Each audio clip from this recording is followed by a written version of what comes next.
All right, let's dive in. Today, we're not doing a dense, boring lecture. Instead, I want you to think of this as a guided tour through a subject that's talked about all the time, but let's be honest, is often totally misunderstood: economics.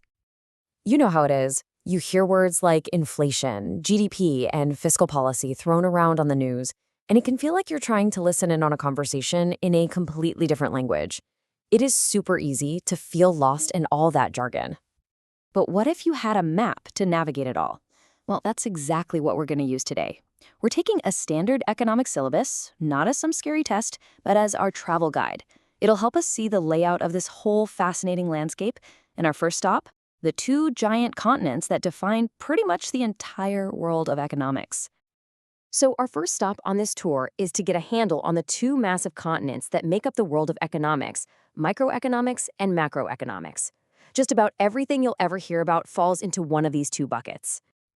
The absolute easiest way to get the difference is with a simple analogy. Just picture a huge forest.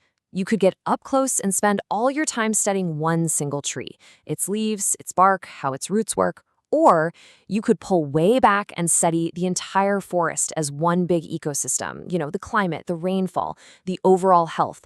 Both are super important. They're just looking at different scales. And right here, this is where it all snaps into focus. Microeconomics is all about the trees, the decisions that you, me, and individual companies make. It asks questions like, why did you choose to buy that brand of coffee? How does a company decide what to charge for its products? Macroeconomics, on the other hand, is the forest. It's the big, big picture. A whole country's income, the overall rate of inflation, the national unemployment numbers. So if we zoom in on micro for a minute, this is where economists get into the real nitty-gritty. They're analyzing consumer behavior, trying to figure out the logic behind our choices. They're looking at how different markets are set up, from a farmer's market to a giant monopoly, to see how that affects prices for all of us. And then you've got macro, which tackles the giant, headline-grabbing questions. What causes those economic booms and busts that we call business cycles? How can a government or a central bank use its tools, like government spending, taxes, or interest rates, to try and steer the entire national economy? It's all about the total sum of all those tiny micro-decisions. So how in the world do economists actually explore these two continents? Well, they don't just wander around making guesses. Nope. They come equipped with a very specific and seriously powerful toolkit. Now, this might actually surprise some of you, but modern economics is deeply, deeply rooted in math and stats. It's not just about abstract ideas and theories. It's about building models and then testing them against real-world data to see if they actually hold up. And this is pretty much the workflow. It starts with a theory, which is often written out using math, like calculus. Then they have to go out and collect data using really careful methods. From there, they build statistical models, something like a linear regression, to see if they can find any interesting relationships in that data. And finally, the moment of truth. They test their original idea to see if the evidence backs it up.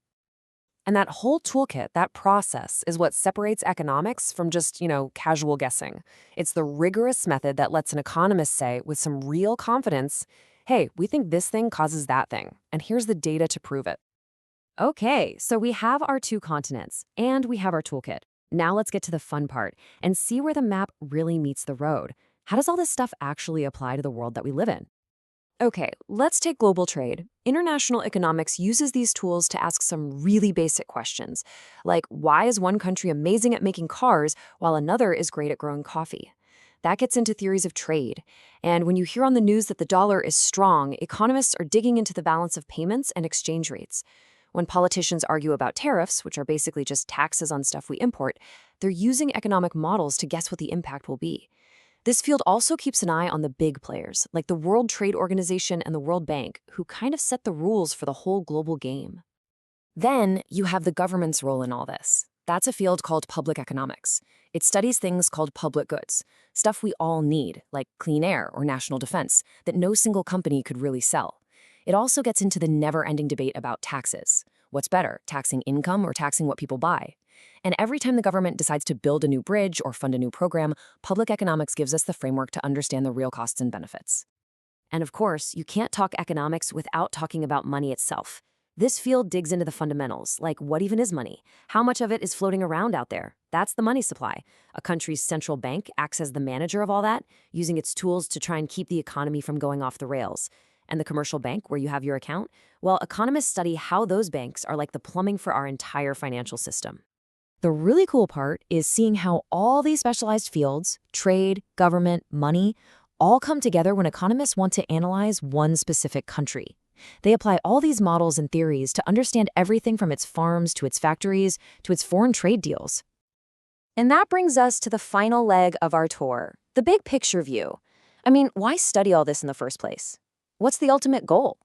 It's really about charting a course for a better future. And to chart that future, you have to understand this super important difference: economic growth versus economic development. Growth is just about numbers. Is the total economic pie getting bigger? Think GDP. But development is about quality.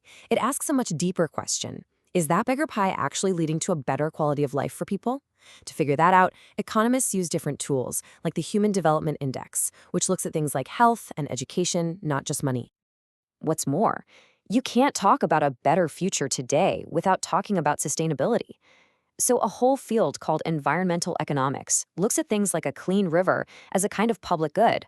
It uses tools like cost-benefit analysis to weigh the pros of building a new factory against the cons of the pollution it might create. It's a huge recognition that real prosperity can't come if we destroy the planet we live on.